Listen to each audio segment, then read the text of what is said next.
Salam, hər birinizi xoş gördük. Bilirsiniz ki, artıq blok və sertifikasiya MİQ imtahanlarına sayılı günlər qalmışdır. Mən də abituriyent və müəllimlərə dəstək amanslı belə bir yay təkrar kampı layihəsi çərçivəsində bacardığım qədər müxtəlif sual tiplərinə müraciət edəcəm.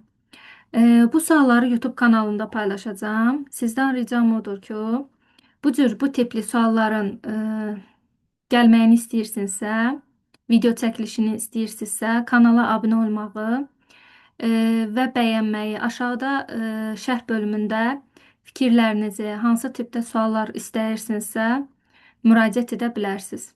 Bacardığım qədər də həmin tipli suallara toxunacağım. Başlayaq birinci sualdan. Bilirsiniz ki, artıq imtahanlarda Pythona çox üstünlük verilir və bu tipli suallara demək olar ki, bir 5, 6, 7 tipdə bu suallara müraciət olunur.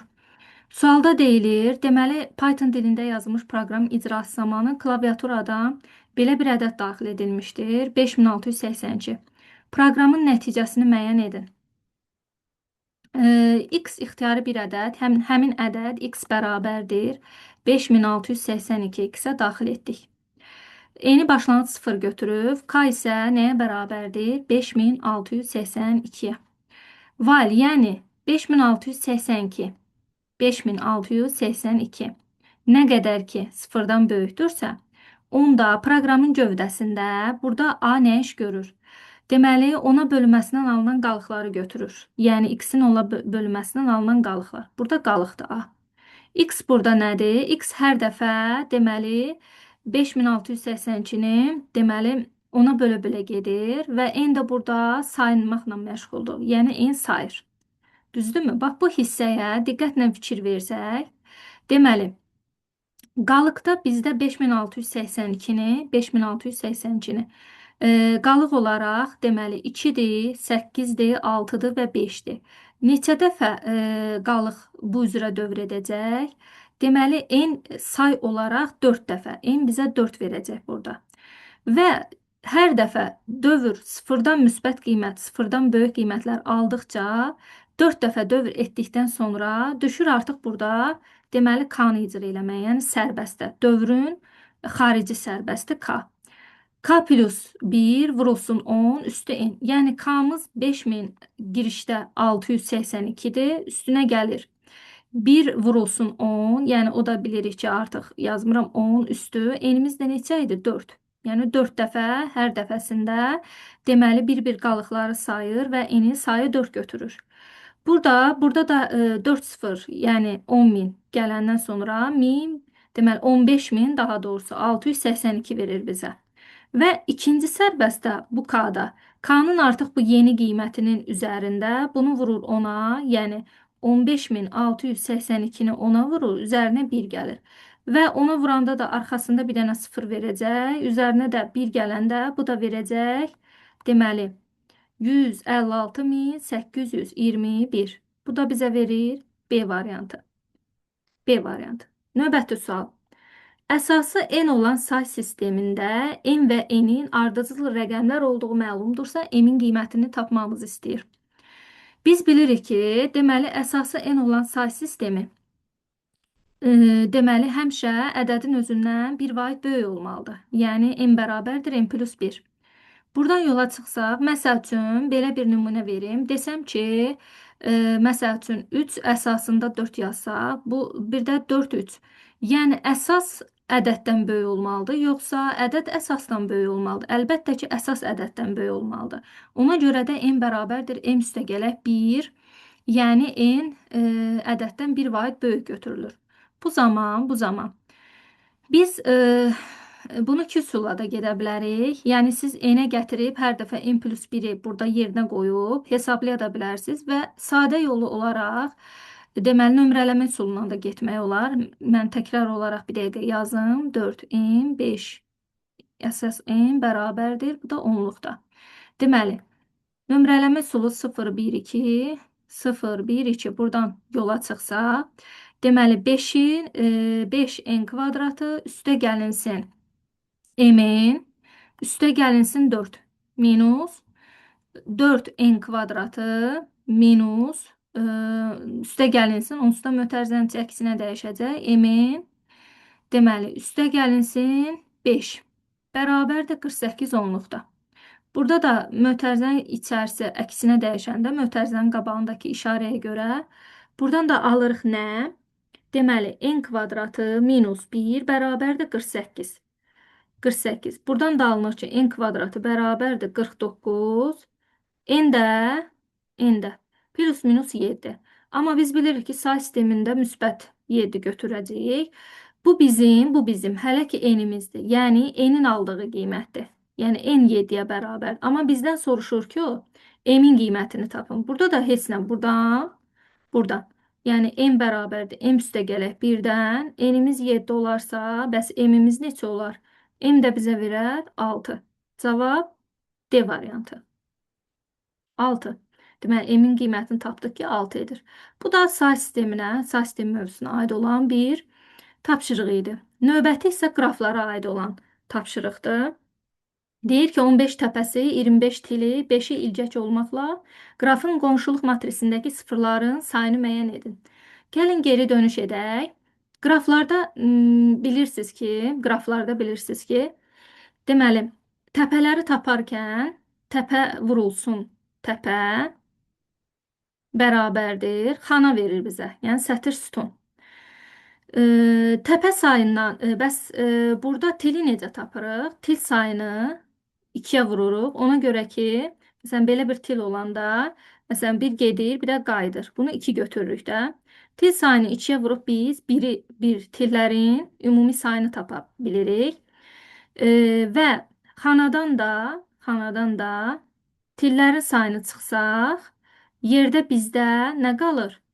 Sıfırları tapmış oluruq. Düzdürmü? Sıfırı tapmış oluruq. İndi məsələyə baxaq, həllin izahını verəcəm. Burada 15 vurulsun 15. Deməli, 225-i biz xana olaraq götürdük. 15 təpəsi olaraq. 25 tili deyirsə, 25-i 2-yə vururuq. 25-i 2-yə vururuq. Və 5 ilgək burada görürsünüz ayrı verir. Yəni, əlavə vermir ki, üstünə gələk. 5 ilgək 25 tilin içərisində olur. Yəni, içərisindən bu 5 ilgəyi çıxırıq. Minus 5 bərabərdir. 50 minus 5 də bizə verir nə? 45 til. 45 til, yəni 45 dənə birləri verir. Və ümumi xanadan da, bax bu üçüncüdən, buna qoyaq 1, 2, buna da 3. Üçüncüdən də yola çıxsaq, yəni xana sayı neçədir? 225. 225-dən də biz tillərin sayını çıxanda 45-i bizə nə verir? 180 verir. 180 də, yəni xanadan birlərin sayını çıxanda əlbəttə ki, biz sıfırların sayını tapmış oluruq. Cavab olaraq C variantı. Növbəti sualımız, bunu mən aşağıdan vermək istədim. Görünür. Buradan bir dənə, yəni çəkim. Qonşuluq matrisinə uyğun qrafın əlaqəsiz qraf olması üçün hansı təpələri birləşdirən til olmamalıdır, deyir. Yəni, heç əlaqə yaradan tili tapaq ki, həmin bu qraflar arasında əlaqə yaradılmış bu tili, bunları birləşdirən tili biz xaric edəndə, onda həmin məsələnin şərtinə uyğun olmuş olur. Gəlin belə quraq. Məsələn, burada A-dan B-yə, bunu mütləq çəkməliyik. A-dan B-yə 1, A-dan C-yə 1, A-dan Y-yə 1. Bu zaman A-dan B-yə bir dənə til götürürüm. A-dan C-yə də birini götürürəm. Və burada baxırsınız, C-dən B-yə varmı? Bəli, bax burada C-dən A-ya, A-dan B-yə varsa B-dən A-ya, A-dan C-yə, C-dən A-ya. C-dən B-yə də var, görürsünüz? C-dən B-yə də var, bax burada. Belə bir tili çəkmiş oluruq. Sonra aşağıda isə, deməli, D-dən Y-yə, D-dən F-ə. Bax burada, D-dən Y-yə, D-dən F-ə. Bax bu hissədə.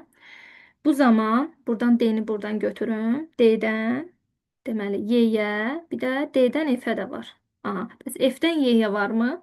Baxaq görək. Bəli, F-dən Y-yə də var, F-dən D-yə də var. Çəkmişik bunu əvvəlcədən.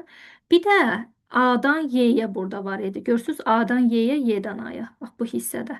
Ona görə də burada da bir dənə til olmuş olur. İndi şərtə uyğun olaraq deyir, təpələri birləşdirən til olmamalıdır. Yəni qrafın əlaqəsiz qraf olmağını istəmiriksə, bax bu ortadakı AY tilini aradan götürsək, onda tili birləşdirən, təpələr birləşdirən həmin o til bunları əlaqələndirmiş olur. Cavab olaraq A, Y verir variantda. Sonra digər tapşırığa baxaq. Verilmiş qraf nümunəsində dövrlərin sayını istəyir bizdən.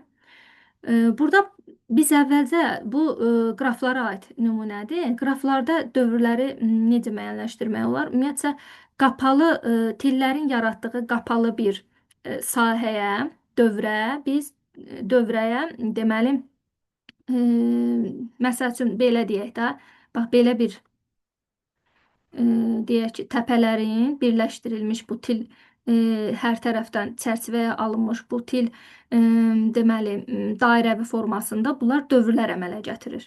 Bunlar dövrlər. İndi biz bunu neyniyək ki, həmin dövrləri görə bilək. Bunun üçün biz onu neyniyə bilərik? Aça bilərik. Düzdürmü?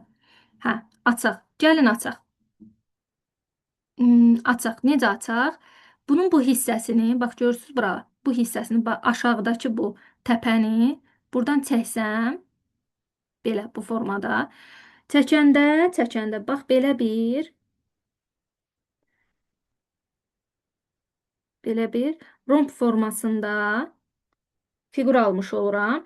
Amma burada bir dənə diqqət ediləsi məqam var ki, görürsünüz, bu hissəsi var. Ha, bura, bu hissəsi.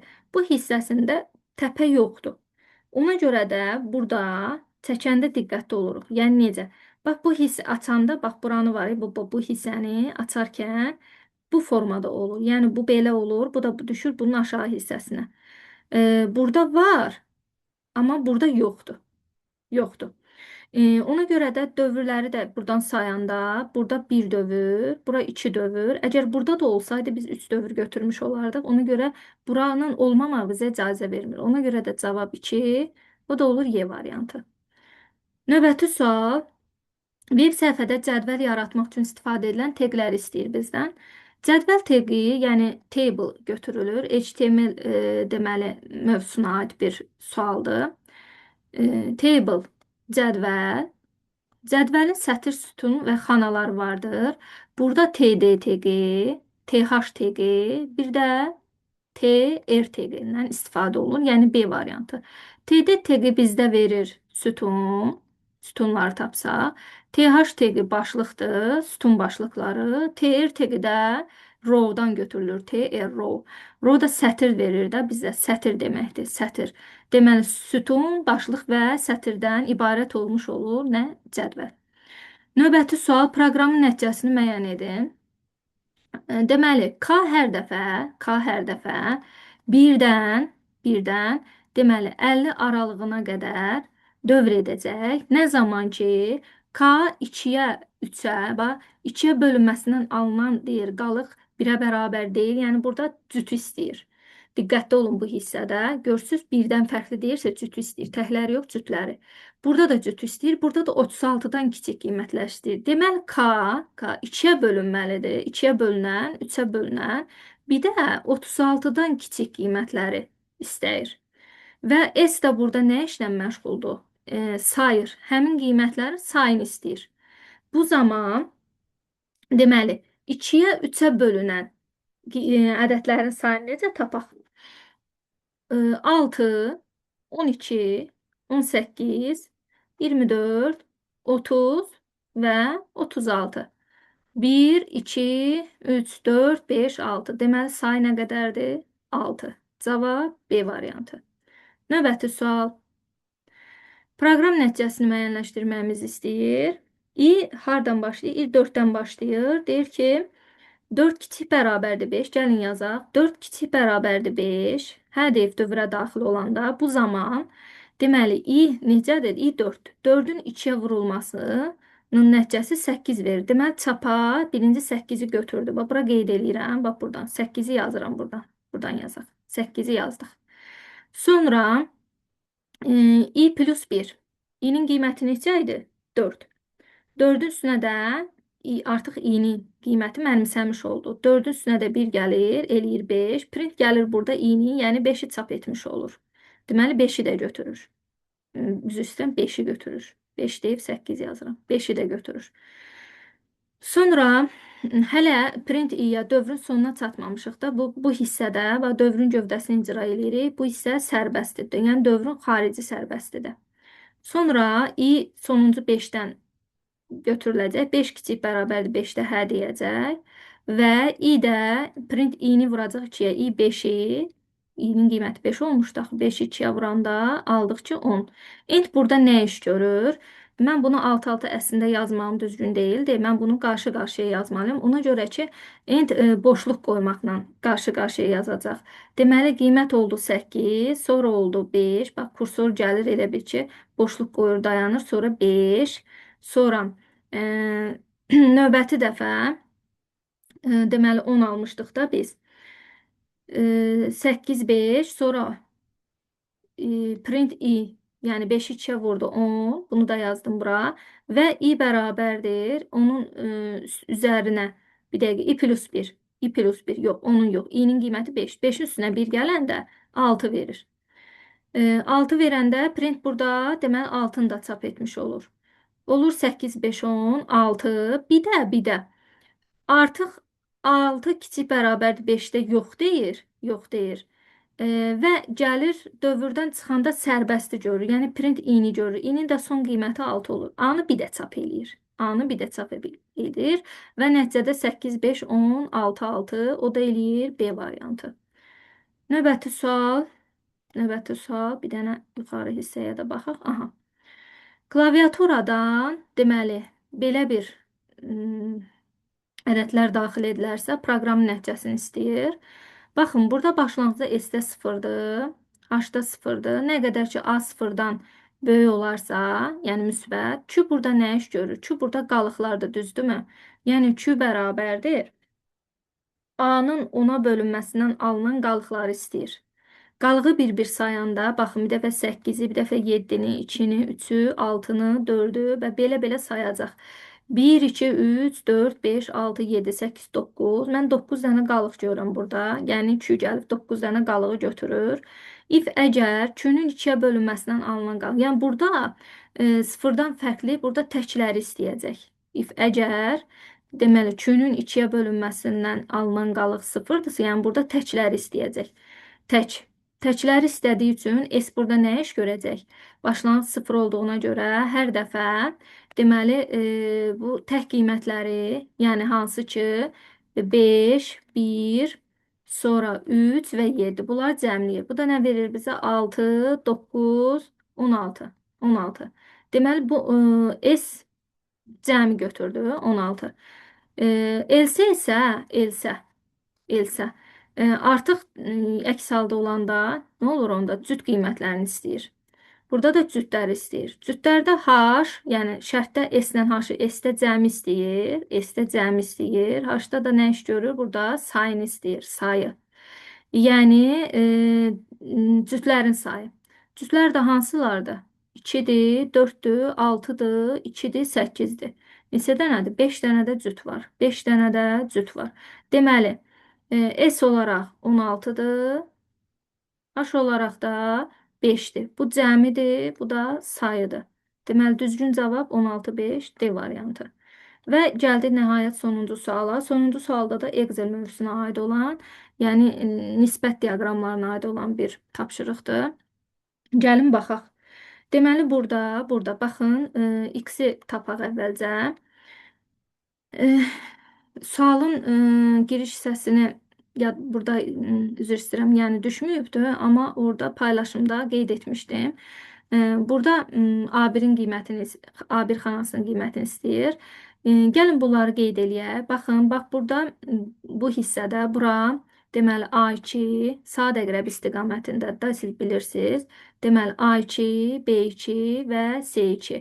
Burada hansılar bərabər? Görürsünüz 30-30. Bu 2% bir-birinə bərabərdir. Yəni C2 ilə B2 bir-birinə bərabərdir. Biz buradan yola çıxacağıq. Əvvəlcə gəlin A2 xanasını tapaq. A1 A2 bərabərdir. Yəni A2-dən nəticə çıxır ki, A1-in üstünə B1 gəlir, çıxır 3-ü. O da X plus 6 deməli minus 3 nə verir bizə? X plus 6 minus 100 açıq yazaq. X plus 3'ü verir. Deməli, A2'miz nədir? X plus 3'dür. Sonra B2'ni tapaq. B2'ni tapaq. B2 nə verir bizə? 5 vuraq A1 plus C1 bölək 5. Hər tərəfi də 5'ə böləndə, yəni 5x üstə gələk 5 bölək 5. 5'ə bölərkən biz alırıq x plus 1. X plus 1. Sonra S2'ni tapaq. S2. S2 də deməli buradan x plus 1 vurulsun. X minus 4 bərabərdir. X kvadratı çıxılsın 4x. Üstə gələk x minus 4. Buradan da nə alırıq? X kvadratı minus 3x minus 4. Bunu almış oluruq.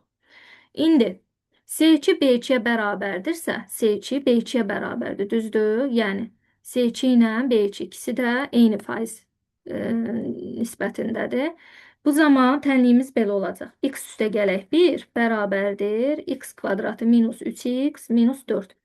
Buradan da x plus 1 bərabərdir. Deməli, belə yazaq da.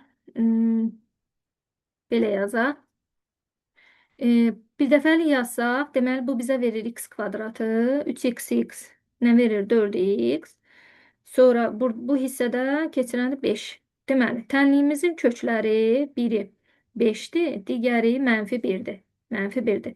Əks işarə ilə götürülmüş ikinci əmsala 4 mənfi 4 hasili mənfi 5 sərbəst həddə bərabər. Ancaq biz burada nəyi götürəcəyik? X-in qiyməti olaraq 5'i götürəcəyik və A1'in də qiyməti olmuş olur 5. Cavab da oldu nə? Cavab 5. Vəssalam. Bu günlük bu qədər. Ümid edirəm ki, paylaşdığım bu tapşırıqlar hər kəsə faydalı olmuş olar. Yenə də kanala abunə olmağı, aşağıda şərh hissəsində rəylərinizi, fikirlərinizi yazmağı unutmayın. Əgər hardasa bir yerdə tələskənlik etmişəmsə, səhvə yol vermişəmsə, üzrlü hesab eləyin. Özünüzdən müğayət olun. Hələlik.